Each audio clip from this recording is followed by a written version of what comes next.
So my name's Julian Grenier. I'm Director of East London Research School, and a very warm welcome to everyone who's joining us this evening for our session, which is all about the evidence to help us think about the curriculum in the EYFS for maths. And I'm really more than delighted that the bulk of the session is going to be delivered by one of our evidence leads in education, Fliss James, and you're going to be hearing much less from me and much more from Fliss any moment now. But Fliss, if you can just move me on to my first slide. So, and just a reminder, although you'll have seen this message when you logged in, that the session this evening is being recorded. So if you don't want to be included in that recording, just switch your camera off, or of course you might choose to log out. So I'm just going to begin by talking a little bit about the early intervention argument, because really that is the framework that we're in this evening. And the early intervention argument is very much at the heart of our mission as a research school, and it's at the heart of the mission of the Education Endowment Foundation who fund us. And this is really the nub of the argument. We've got a situation in England where children who are eligible for free school meals on average are 4.6 months behind other children by the end of the early years foundation stage. And if we think of those children only being 5 years old, 4.6 months is a very substantial learning gap. And I know that at child level, there's a lot of diversity. So we all know all of those children from disadvantaged backgrounds who are doing really well. But the big picture is not a good picture for children in England. But even more concerning than that is that on average, that gap will then double by the end of the primary phase and double again by the end of the secondary phase. So in other words, those gaps early on in learning by the end of the reception year, they play out very negatively for many of our children and young people. But we can turn this argument the other way around. And this is really what we're about as a research school. We know that high quality early childhood education and care is good for every child, but it is disproportionately good for children growing up in disadvantaged circumstances. Early years is a really key place to make a difference. If we can get it right in the early years, if we can prevent those large learning gaps from opening up, then we set children up with a really good chance for success later in their schooling, as well as an enjoyable and a stimulating experience in their early years. We are very much about the critical importance of using the evidence to engage early so that we can make that difference for children. And just one last thing on this point, of course, child poverty has many negative effects on children, including on their health and on their emotional well-being. And of course, much of this has really been intensified during the COVID-19 era.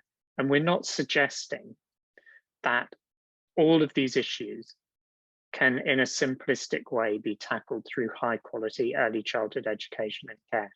But what we are saying is that that's the lever that all of us who are online this evening have got. That is where we can make a difference.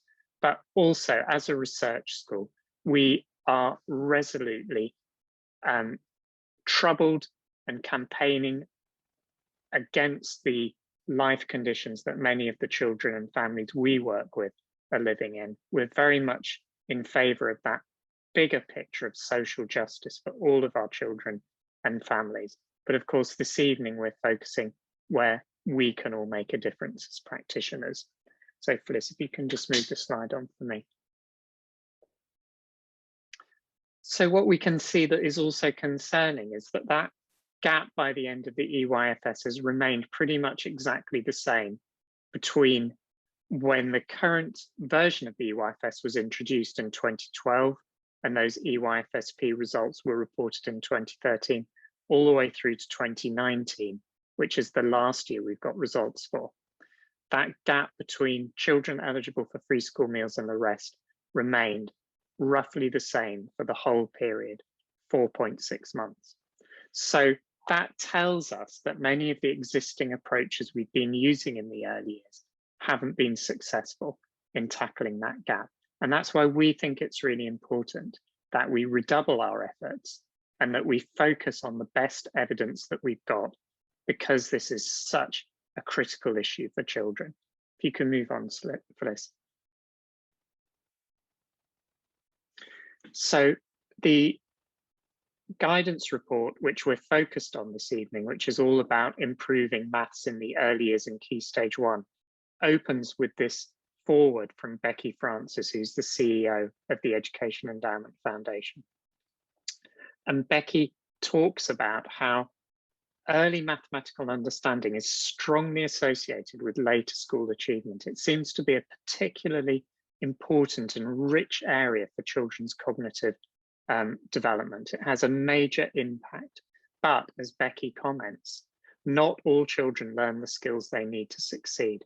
Just 66% of disadvantaged children achieve those early learning goals in number at the end of the EYFS, compared to 82% of their peers. And as Becky says, as we've been arguing, once children fall behind, it's hard for them to catch up, and they're likely to fall further behind throughout school. That gap at the end of early years will double at the end of primary, double again at the end of secondary. And that's why I think Becky's introduction is such a powerful reminder to all of us. So if we move on to the next slide. We know that poverty has negative effects on children's health and on their development. For example, children living in homes with higher levels of damp and secondhand smoke have higher levels of emotional dysregulation.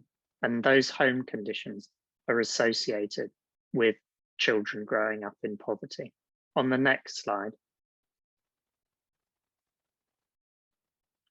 we can also see how background noise predicts emotional dysregulation, and that disorganized households, places where parents are unable to hear themselves think, places that don't have a calm atmosphere. Children growing up in those environments have lower levels of independence and higher levels of emotional dysregulation. And that is about any children growing up with that sort of home environment. We're not specifically zeroing in on child poverty here. But what we are saying is that those early home experiences have a really powerful effect on how well children can learn, and also on how well they can manage their emotions. And we can imagine, therefore, who are the children who come into our settings and our schools who've had the sorts of early experiences that haven't necessarily set them up as well as we'd like for success in early learning, for making friends, for managing their feelings. On the next slide.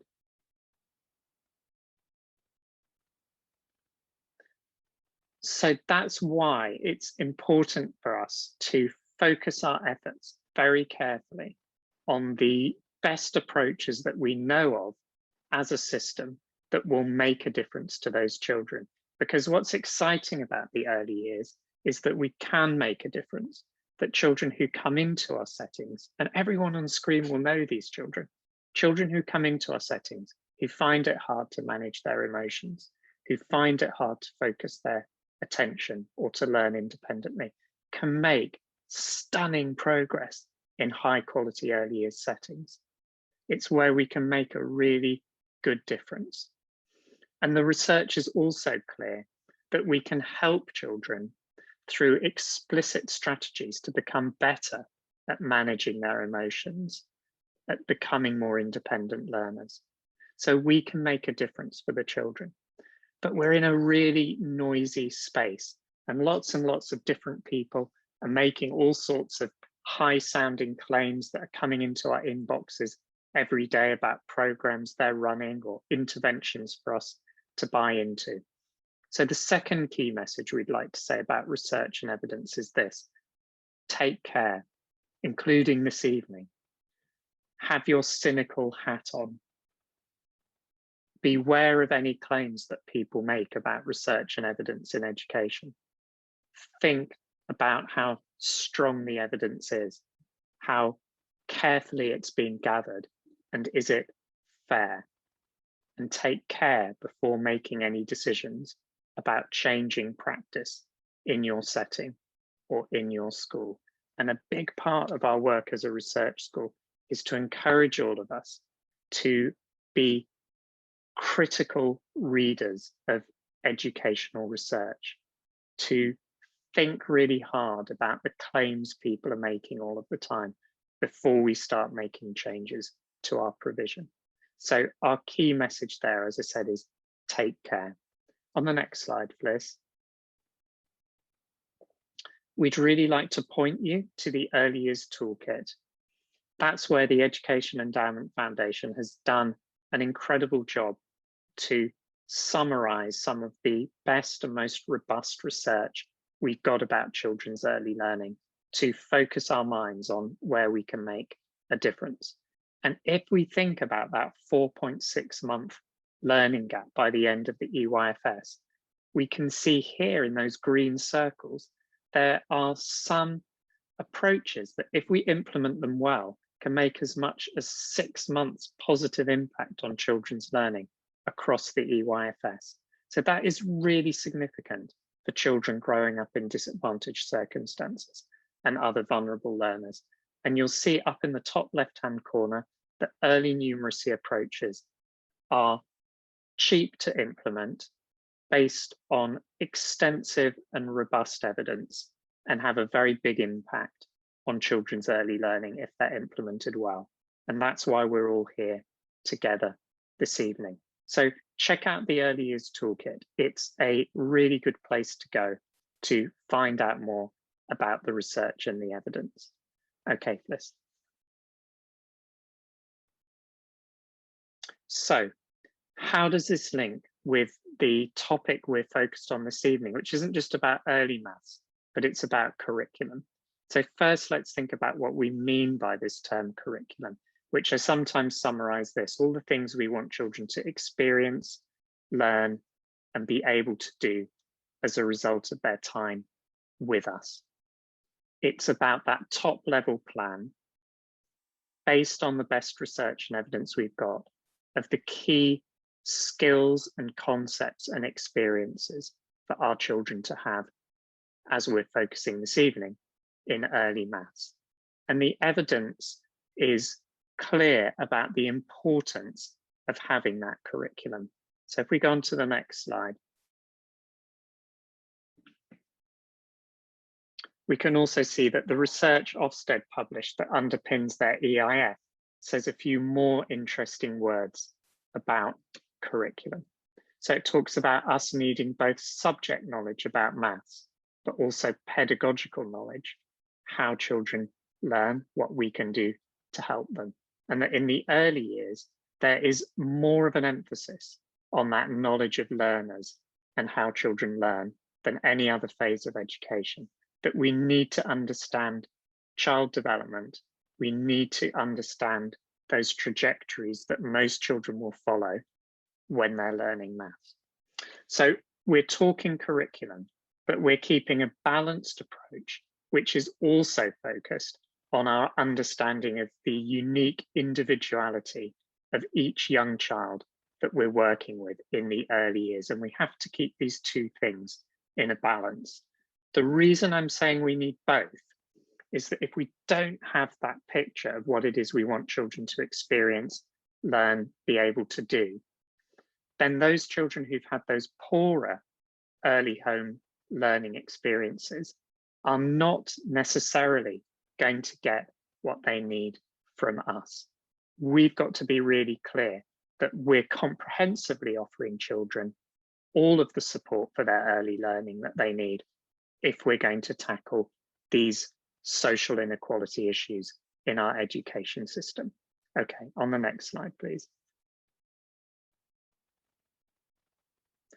So, Clements and Sarama, who are two of the world's leading researchers on early maths, talk about how much of young children's spontaneous play as mathematical, and that as teachers, as early as educators, we can build on such experiences.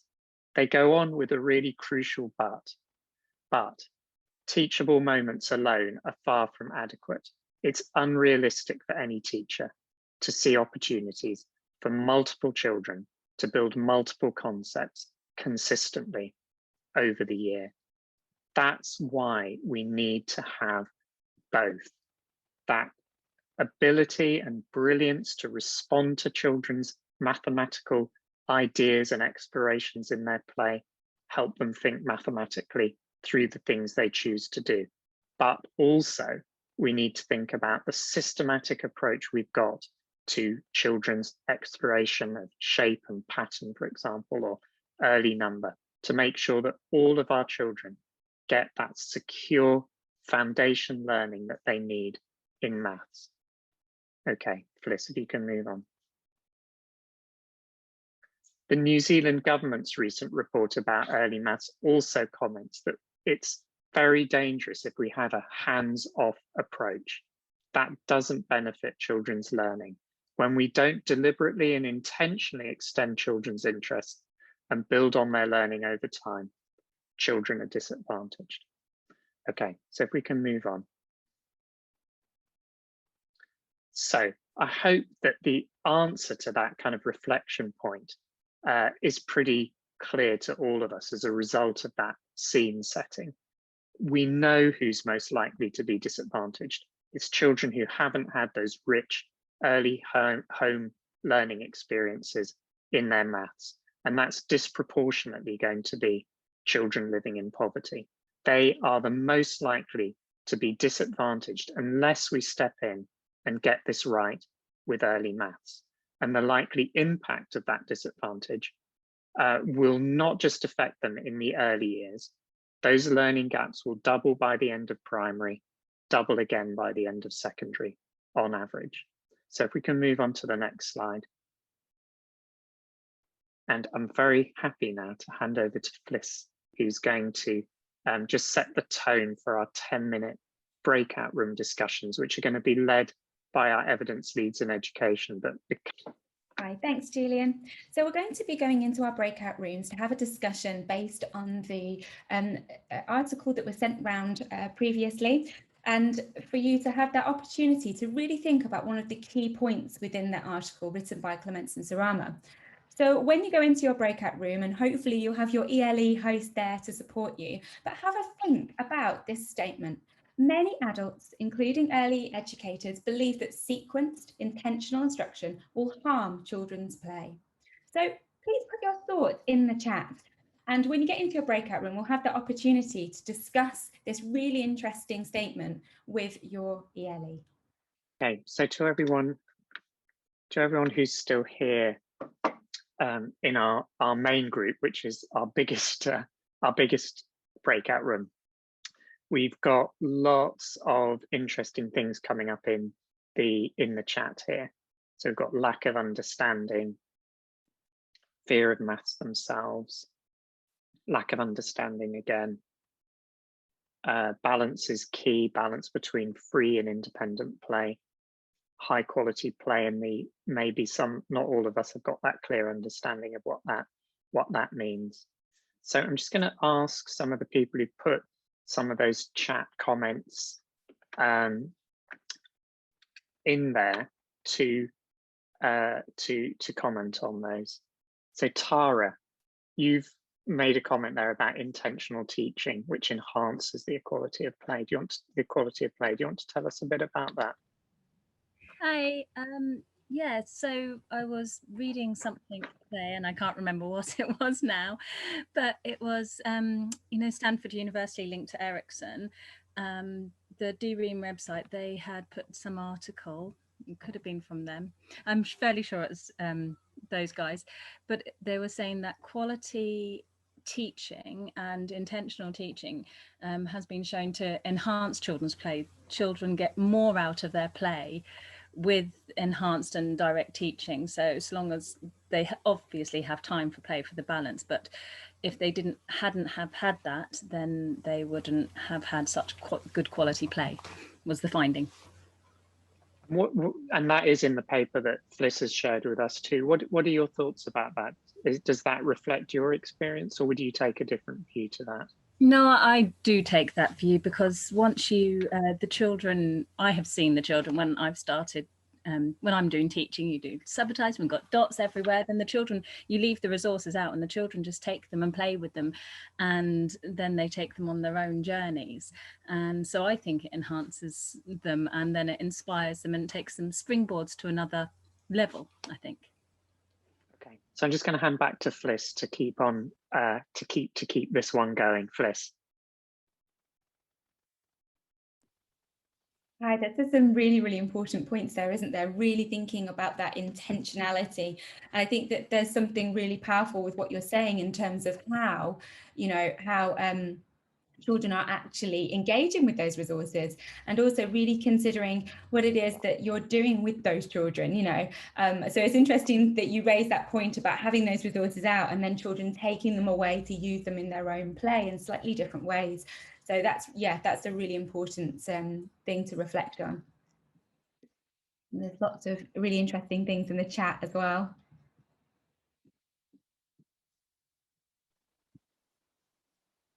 Yeah, so enhancing mathematical language, and mathematical language is so important to really support children's mathematical thinking and learning. There's a really important point here that is it Emma that's made, you know, about the idea of a skilled practitioner having a learning objective intention in mind, and then bringing this to the child. So you're planning the key questions, but move around the provision, which will keep the children engaged, or everyone engaged. Yeah, it's a really powerful point.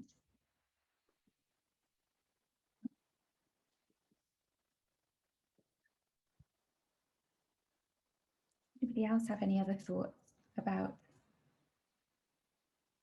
the balance of that play? And thinking about manipulatives is really important as well. When I think about mathematical thinking and learning, about, you know, the journey from knowing the manipulative as a play or a tool to support learning, because the manipulatives don't carry ideas, they don't carry mathematical ideas. So it's always about how the educator chooses that manipulative for that particular purpose, to really enhance that particular skill or mathematical idea that you're trying to teach.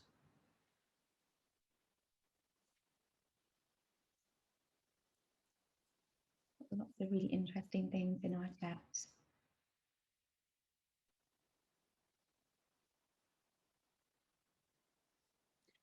What are other people's thoughts about that particular statement within the paper written by Clements and Sarama?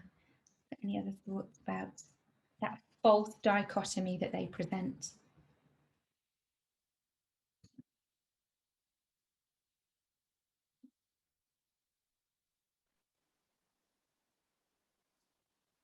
So I guess one of the questions could be is that if we agree with them, why might that be?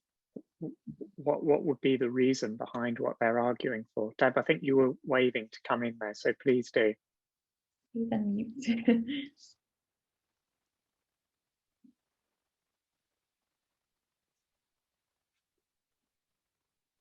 Okay, so you're on mute at the moment, Deb. Sorry, yes.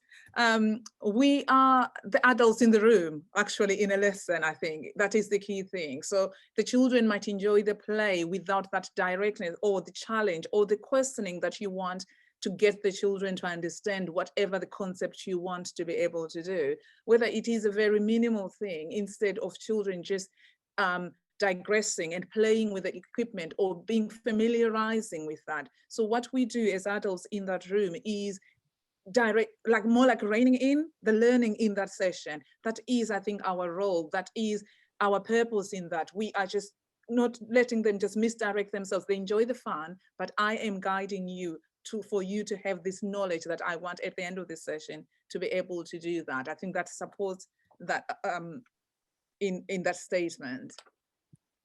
Okay, and I think as well, in a way, the more you and the more mathematical understanding you've got and the richer it is, the more you can then use that in your play. So if you really understand how numbers work, then the example they give of kind of playing with numbers whilst playing with trains, for example, that feels really telling to me. The more you know, the more complex your play can be. And I think that's something that we lose sight of sometimes when we have the kind of controversies about should it all be child-led and in the moment planning, or should it be that balanced view where you've got that clarity about curriculum and what you want all children to learn, but also that strong focus on children's independent play and learning.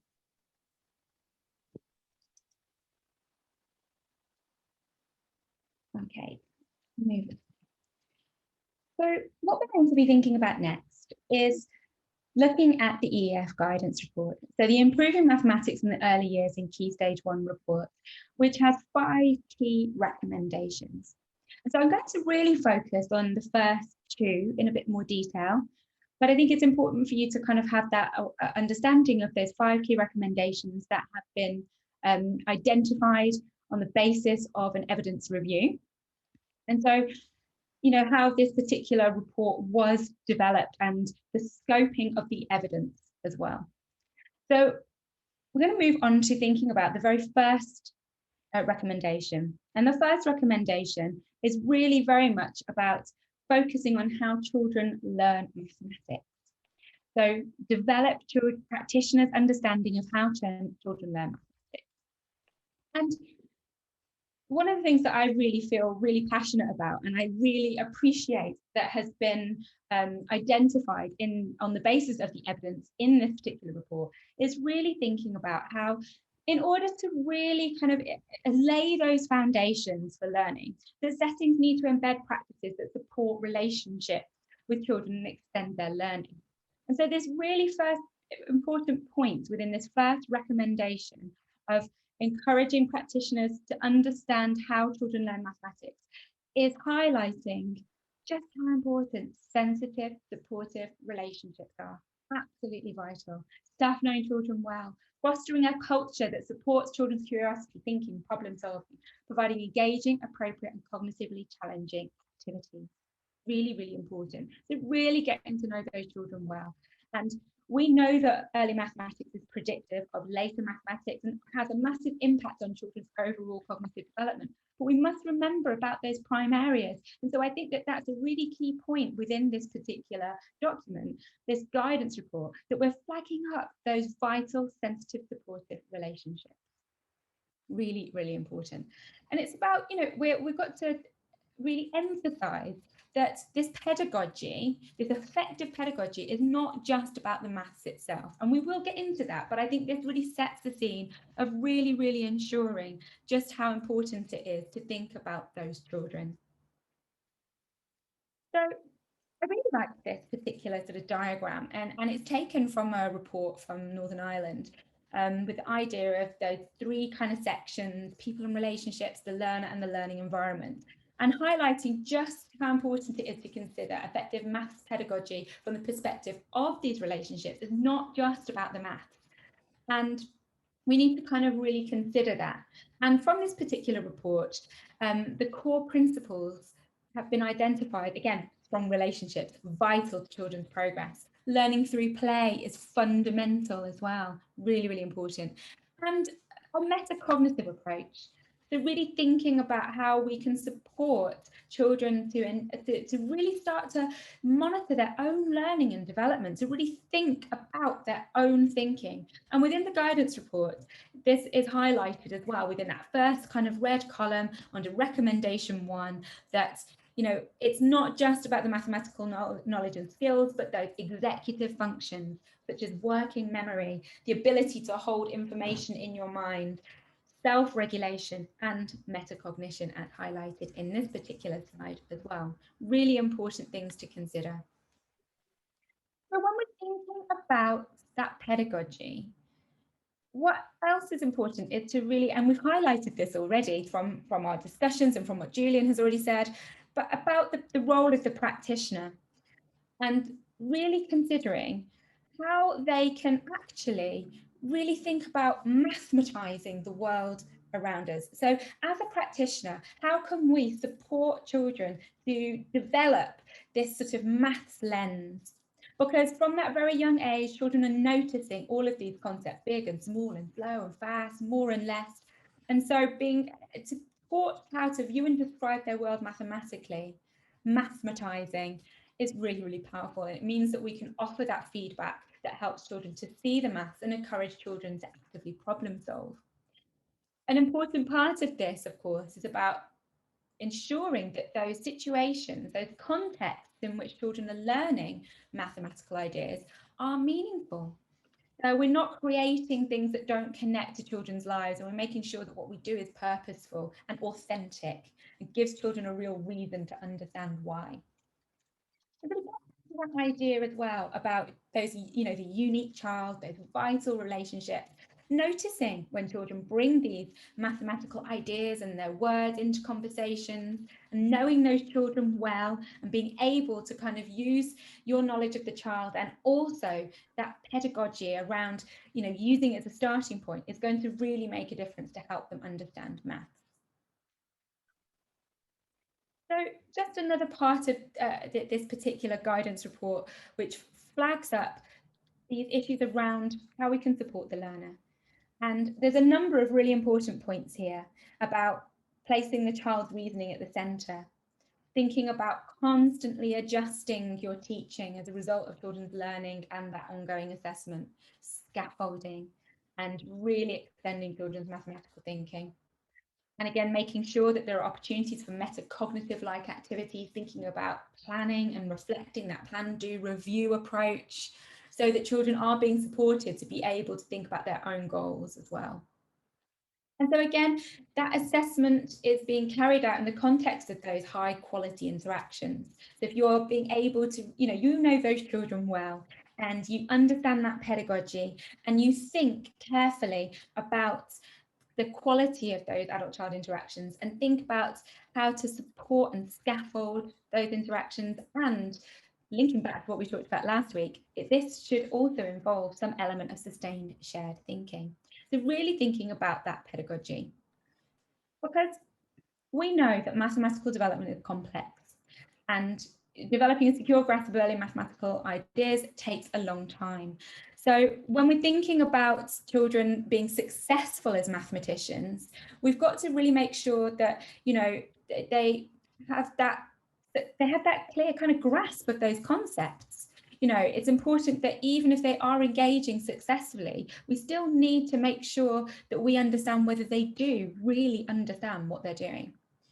And also thinking about, well, they might appear to have understood an idea in one particular context, but not necessarily transfer or demonstrate that knowledge in another context.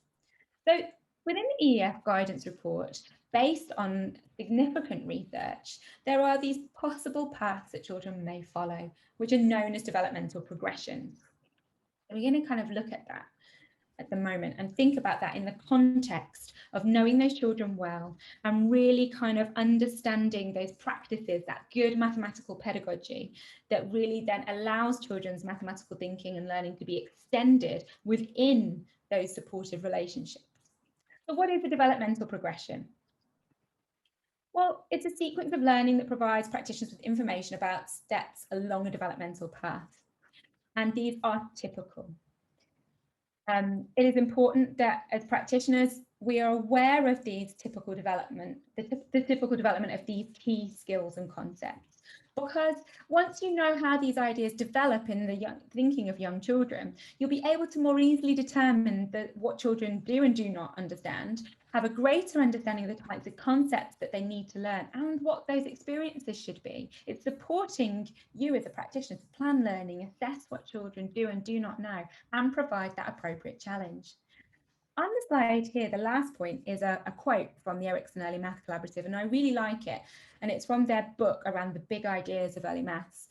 And it just sort of resonated for me as a practitioner, because having this knowledge will help you recognize the kinds of learning experiences that will make all these ideas real for children.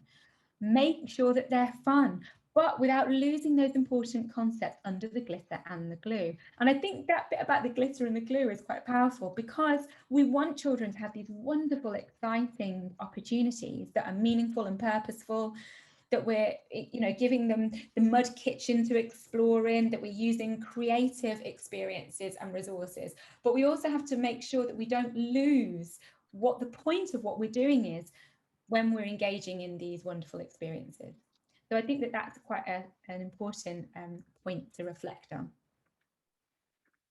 So within the guidance report, there are these developmental progressions, which were developed by the EYFS evidence team, and they're simple diagrams based on a wider range of evidence about learning to summarize some of the key stages of thinking in both number, operations, and spatial thinking and geometry. And so the reason for them being developed as spirals was to show that whilst there is some ordering, the development is not clearly defined and linear, and that this is something that we really need to kind of flag up, hence the caution. You know, development is not linear. Skills may develop in parallel. Individual children may move through the spiral in different orders, and there is always going to be considerable overlap in development. So on this slide, this shows the number example. And we're going to look at that very first sort of little circle, that little bubble on this particular spiral, to exemplify this idea of what this knowledge of that typical developmental progression might look like for you in your setting.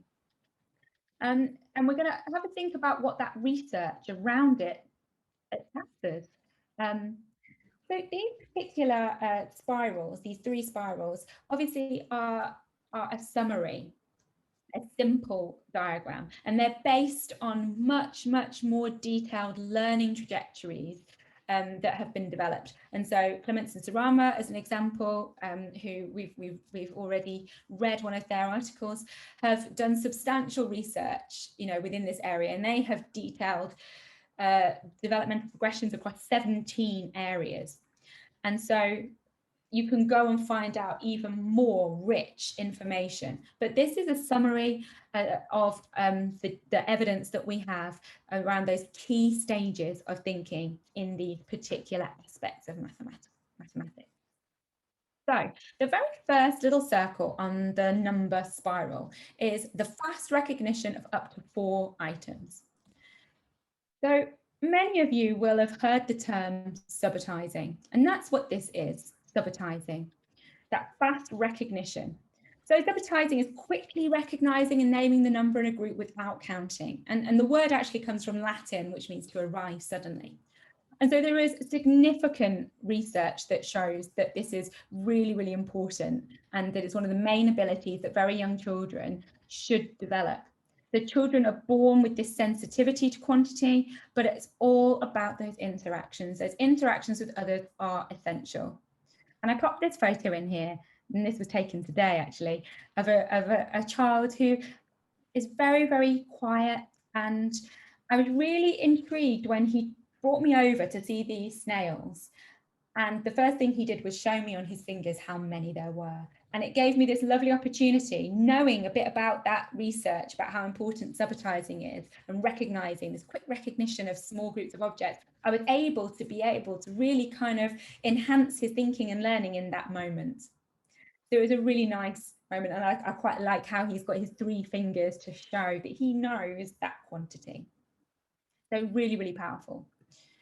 So if we have a look at this sort of developmental progression, you know, we know that in infancy, babies have a sensitivity to number from the first few months of life. You know, babies intuitively distinguish between groups of 1 and 2, possibly 2 and 3, and they show this sensitivity to ratios of quite large numbers. And these are sort of pre-mathematical foundation abilities, but the point is that it's laying that foundation. And so you can see on the bottom of the slide where there's those sort of ovals, which have the kind of foundations, small collection, namer, maker of small collections. You can see that progression increase. And this is one of the more detailed trajectories from Clements and Sarama around subitizing. So we're looking at it from, you know, the overall fast recognition of up to 4 items. But as you can see from that, there's so much more to it and so much more to explore as well. But what happens with young children is that they have this sensitivity, but then they come to recognize these small numbers and connect these quantities to number words. And again, that goes back to that point of being really, really aware of those, of the importance of interactions.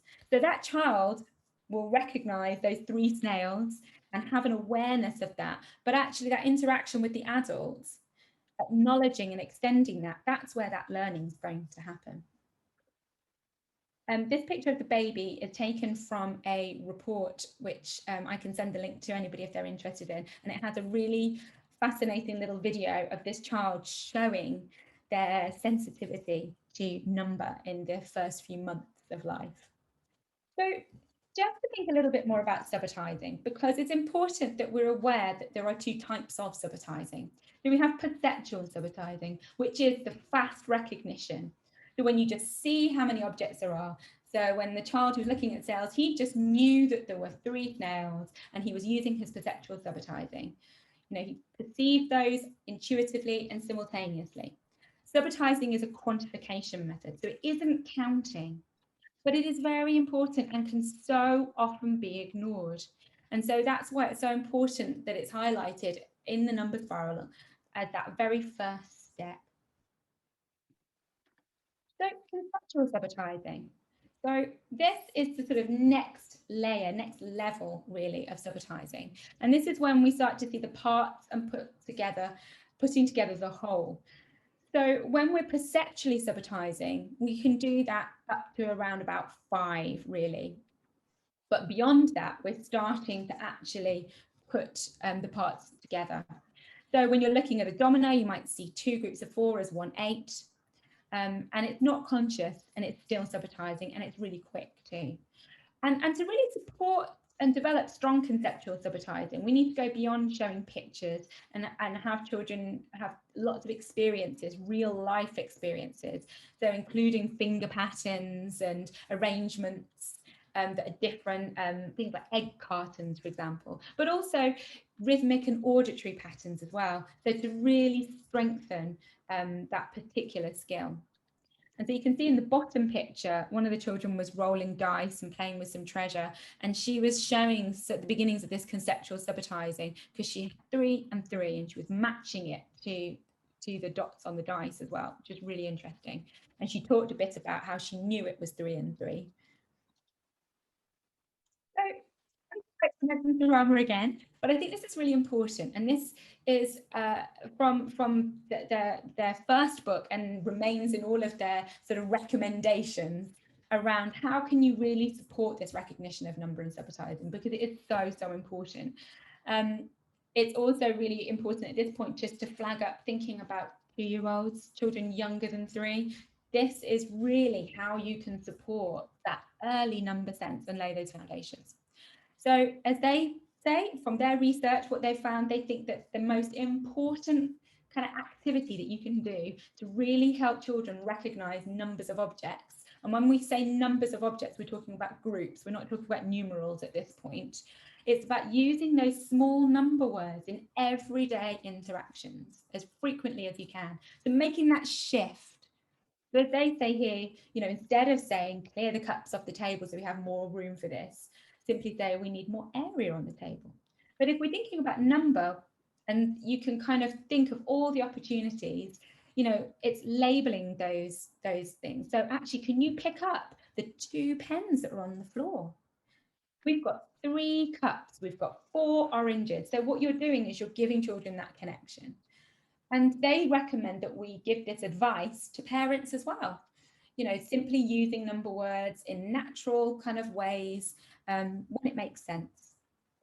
And the point is that using small numbers in everyday talk is a simple but continuous intervention, and it's opening up that mathematical lens. It's that mathematizing. It's how we're helping them see the world mathematically, and it makes a huge difference in supporting what happens in the classroom, but all those thousands of spontaneous experiences that they engender.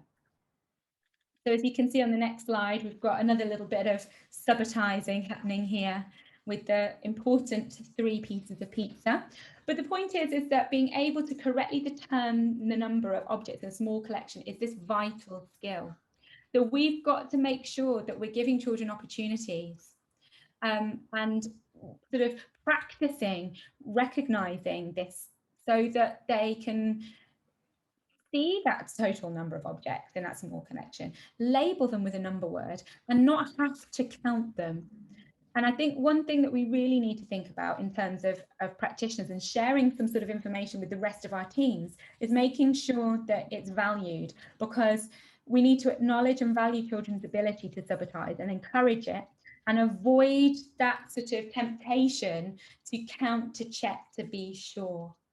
Expect children to sabotage small steps, model it, use the language all the time, the 3 pieces of pizza, the 3 snails, we've got 5 cups, you know, constantly kind of modeling that, and yeah, stepping back from that sort of tendency to kind of go, and should we count? This particular child with their slices of pizza didn't need the adult to say, and shall we count how many? She knew, and she needed that acknowledgement. And it's empowering. So again, just to sort of reiterate that it's not the recognition of numerals at this point, it's about the quantification. So I just wanted to share this image really because, again, this was something that was taken from the nursery here at Sheringham Nursery School and Children's Centre.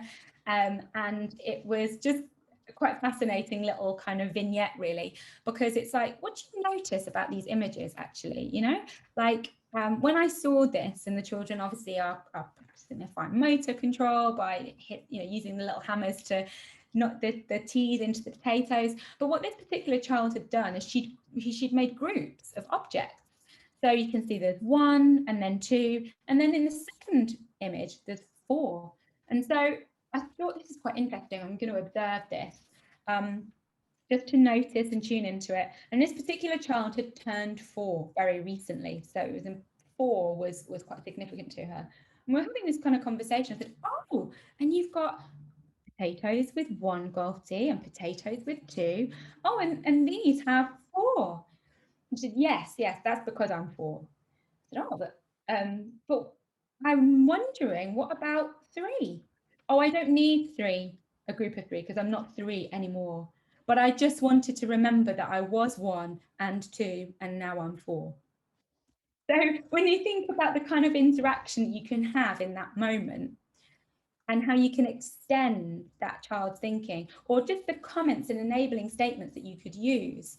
So the point of flagging that up and talking about that little kind of snippet with this particular child is that it's about noticing your mathematizing for that child, and also giving her the opportunity to talk about it and engage in that sort of descriptive language, and also sustain shared thinking about the quality of that interaction, about how to really kind of draw that out for the child and model all of those sentences.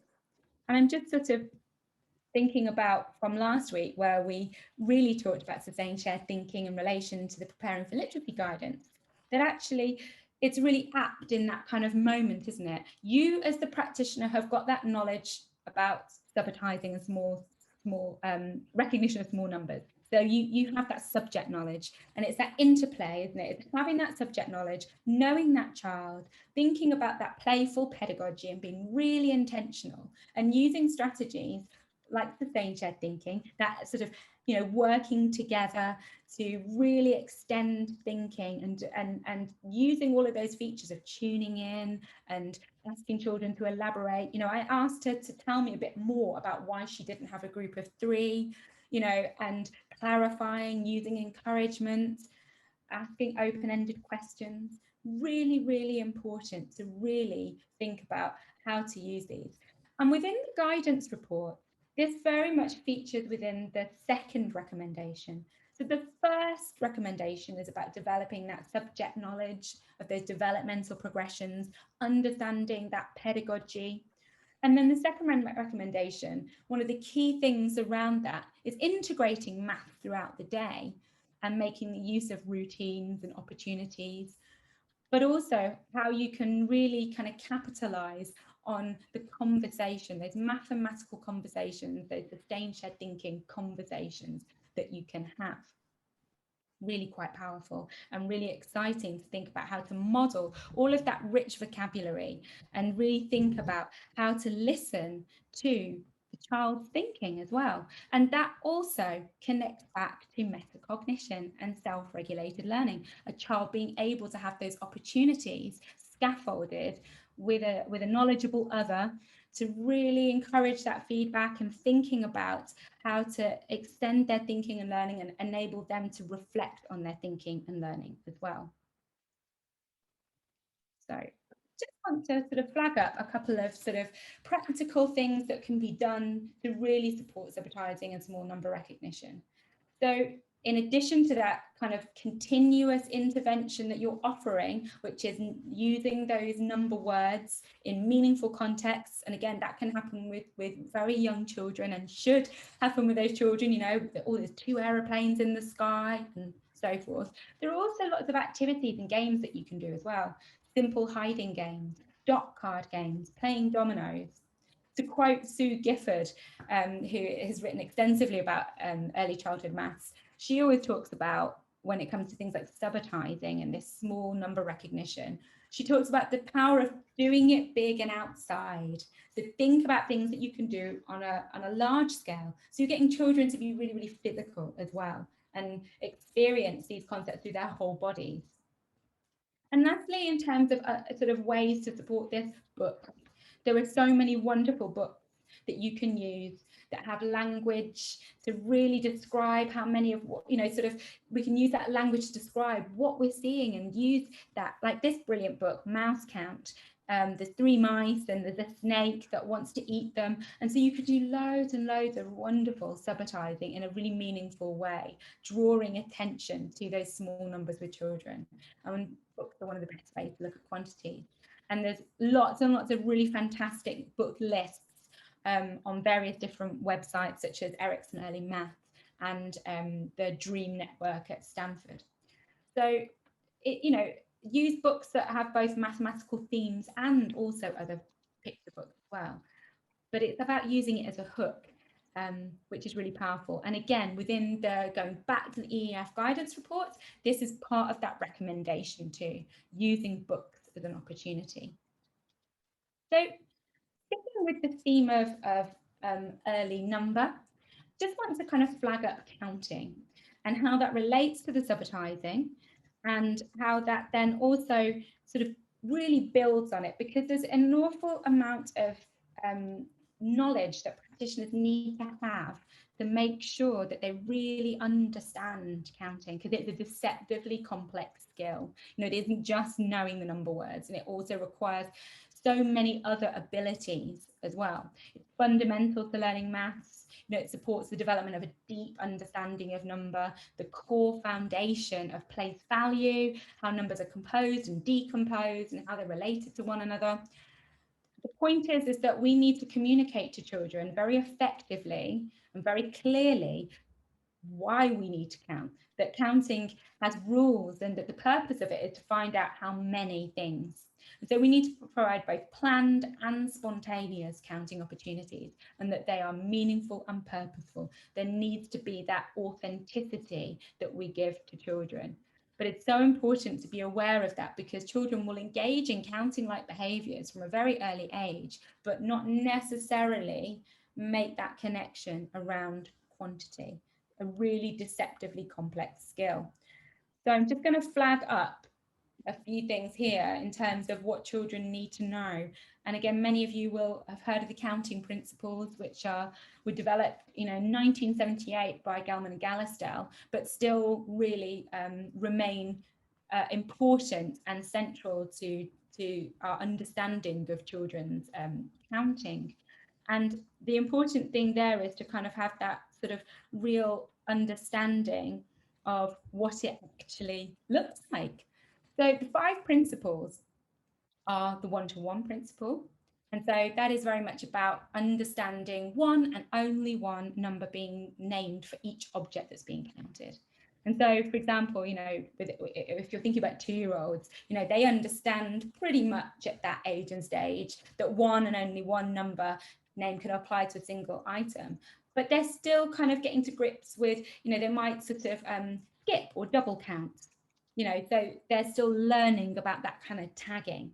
So this is the one-to-one principle. The second principle is the stable order principle. So this is very much focused around the number words need to be said in the same sequence every time. And so in order to master this, a child needs to know number vocabulary and also the order. So they need to be able to understand that this sequence applies to the activity of counting.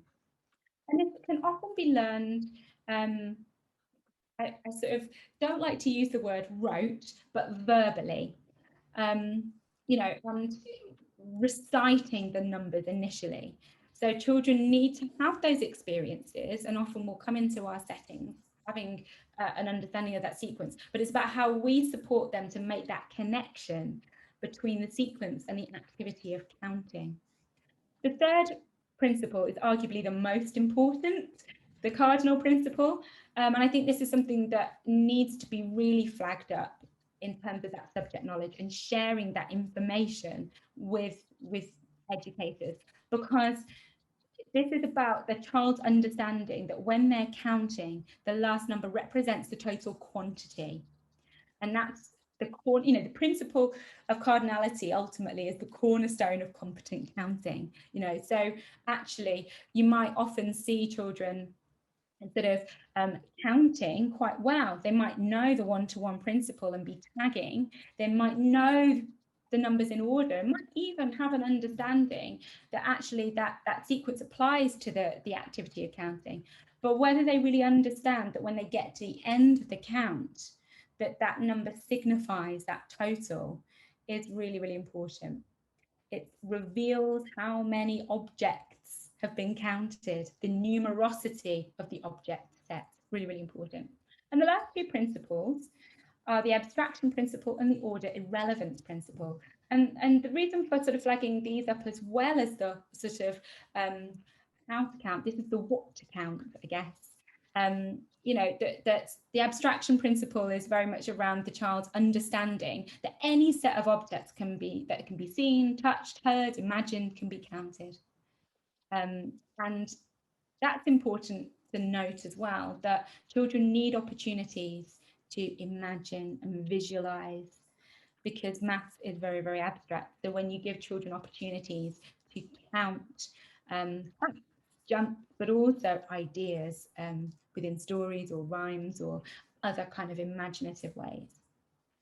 And then the order relevance principle refers to that recognition that no matter how many objects are in the group or how they are arranged or what order they're counted from, the quantity will not change. So it doesn't matter if the counting begins from left to right, in the middle, from the top. The point is that every item in the set needs to be counted and counted only once. So really, to say that children can really count, they kind of need to master these 5 key principles. So when you break it down and understand the complexity of this, it's really, really important that we have that knowledge. We have that knowledge of what this looks like, and we can apply it to all of those wonderful kind of experiences that we offer children, and making sure that they are meaningful. So I've got 2 more kind of key points to kind of flag up. And the last one about number is to really highlight just how important cardinality is. Because what we have to communicate effectively, really, really effectively, is that it's about children understanding how many.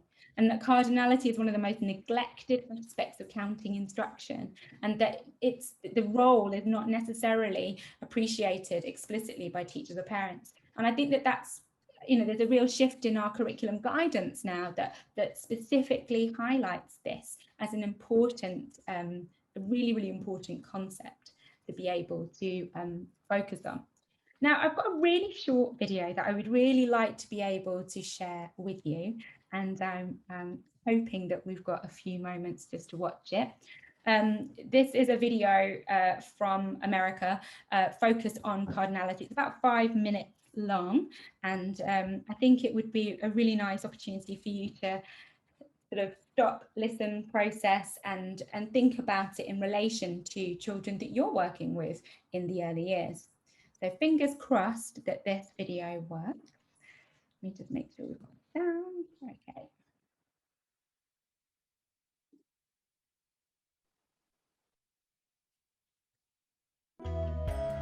Did you hear that?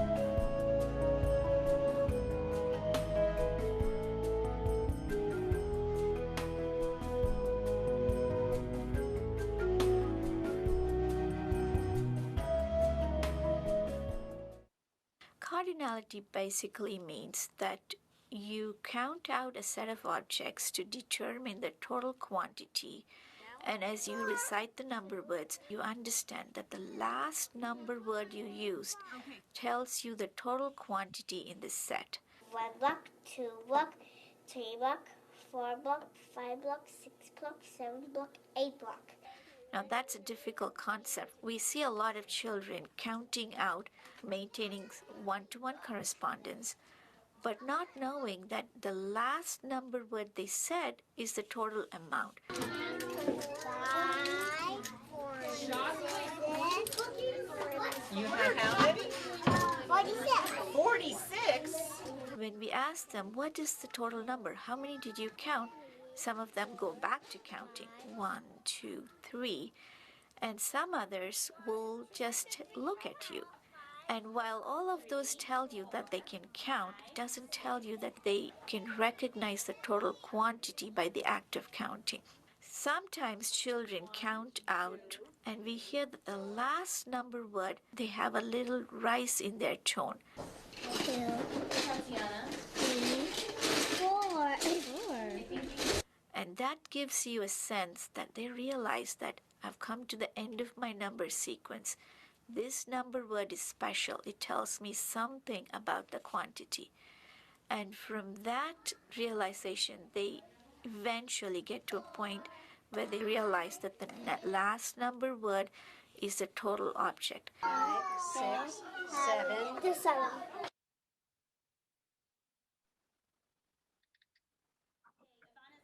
Adults can support children's understanding of cardinality throughout the day. Lexi, are you on 12? Yes. Damien, are you on 13?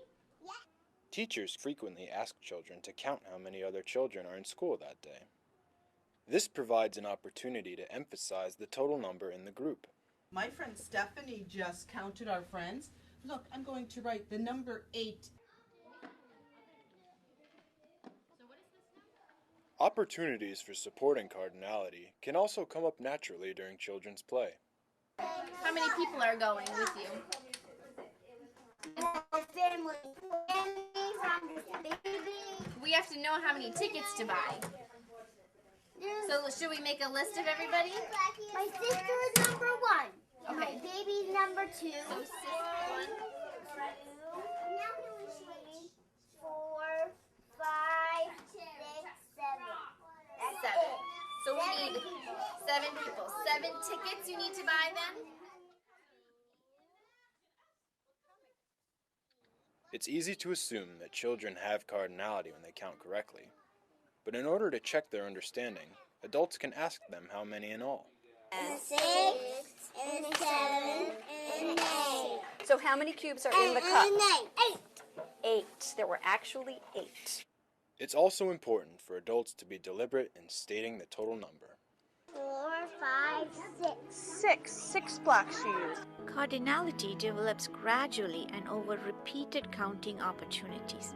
You can support children's understanding of cardinality by modeling it for them and by questioning and prompting them to state the total quantity of their counting.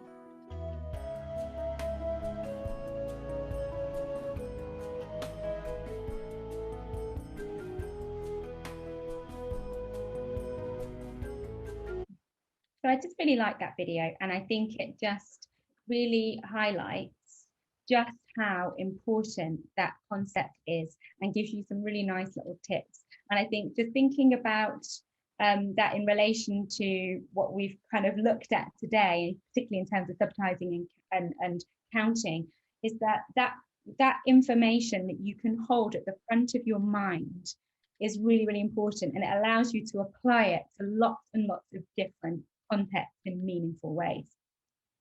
Now, I want to make sure that I really do flag up just how important geometry and spatial thinking is, because I've talked an awful lot about early number sense, and when we're thinking about our maths curriculum, it's really important now, even more so, that we're focusing on ensuring that this is included, rich opportunities for developing children's understanding of geometry and spatial thinking, the understanding of patterning and measures and so forth.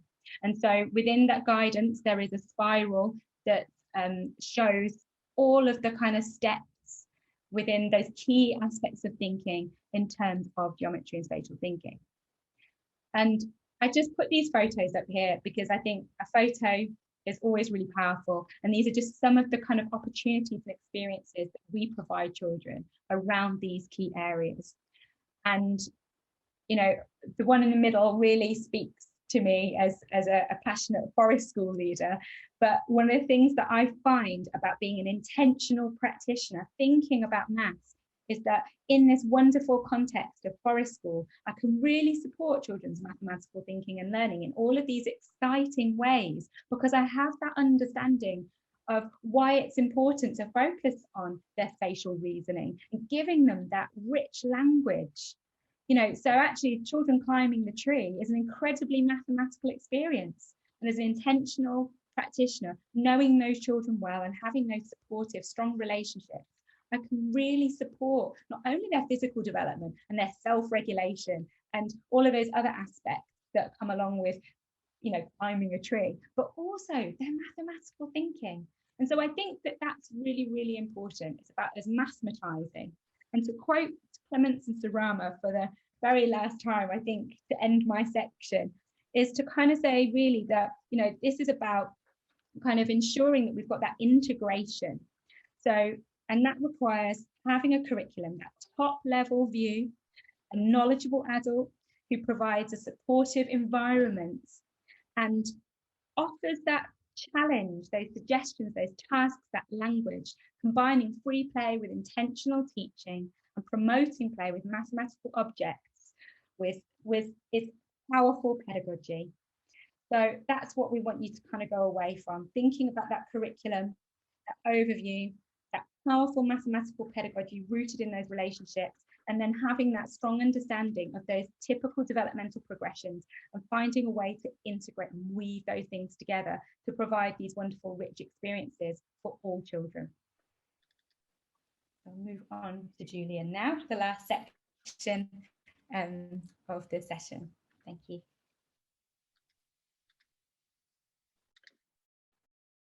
Thank you so much, Fliss, and apologies for the fact that we're probably just going to go very few minutes over time, which is completely my fault for overrunning at the beginning, Fliss having been a consummate professional and kept everything to time.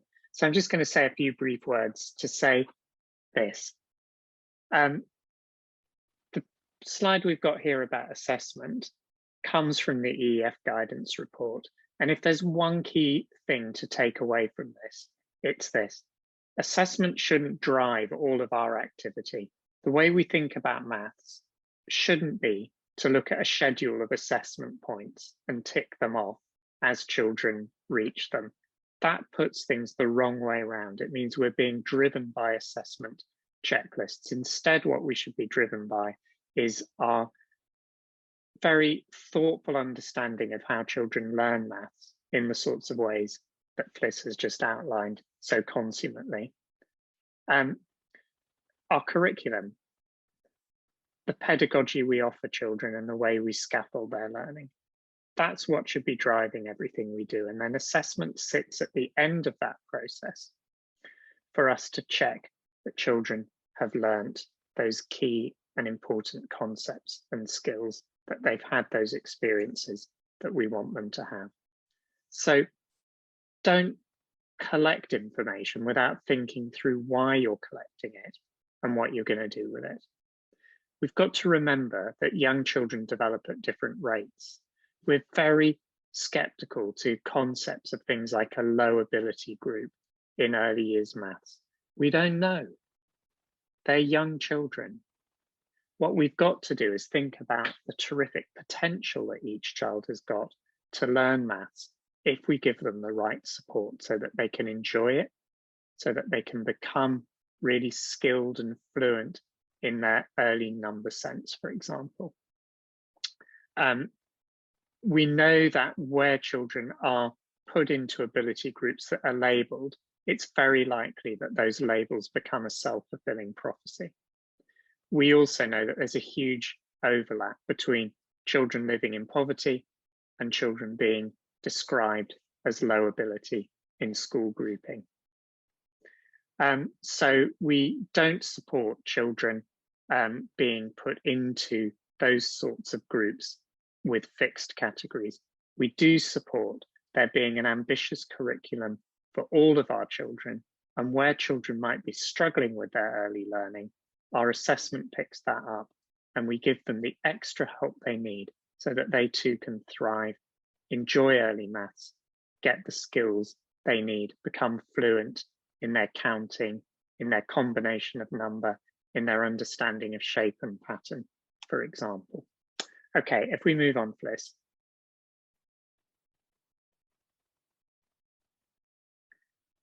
We're really clear that coming along to this session this evening, and it's great to see everyone here, it's not going to change things for your children. A twilight briefing like this is nowhere near enough to make a significant difference to the learning and the progress of the children that we're with.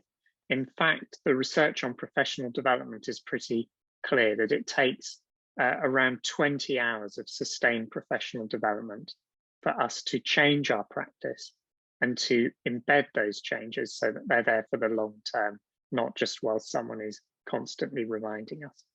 So professional development is a big undertaking, and this is just a taster for everyone. You can make that sort of difference though. You can leave us this evening, and when you've got some time, you can read the full guidance report, which expands so much on what Fliss has been talking about.